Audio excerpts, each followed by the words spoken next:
At yun, what's up mga parts? So ngayon mga parts, try nating i-breed yung ating mga alaga dahil maiingay. Masyadong maiingay. Ayan, ito yung puti natin, pares natin dito sa brown na male hamster natin. Ayan. Ayan, yung male brown. Tsaka yung isang male hamster natin is gray din, parisan natin ng brown. Ayan. Ayan, nagliligawan na agad. Oh. Ayan. Sige, nagliligawan muna kayo dyan. Ayan. Sa kabila, ganun din mga parts, nagliligawan din yan. Ayan. Sana maging successful yung ating breeding. Ayan. Ayan, shoutout kay parang Miko na nagpahiram ng kanyang male hamster. Ayan, dyan. Breeding muna tayo mga parts.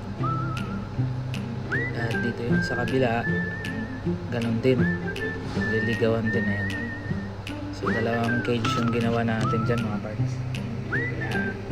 So sa taas tayo nagbutas para yung sa gilid hindi nila kakagatin yung yan yung wire, ay yung parang screen na iwan.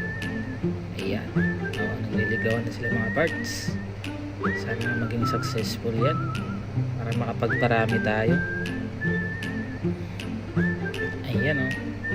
Ito pala parts, nakaraan yung binili natin sa Friday market ng mga hamsters. Ayan. Yung isa namumukay na. Ayan, sige, patuloy pa rin yung ligawan mga parts. At yun nga mga parts, no, sana ay maging successful yung ating breeding sa ating mga alagang hamster. At sana makapagparami tayo.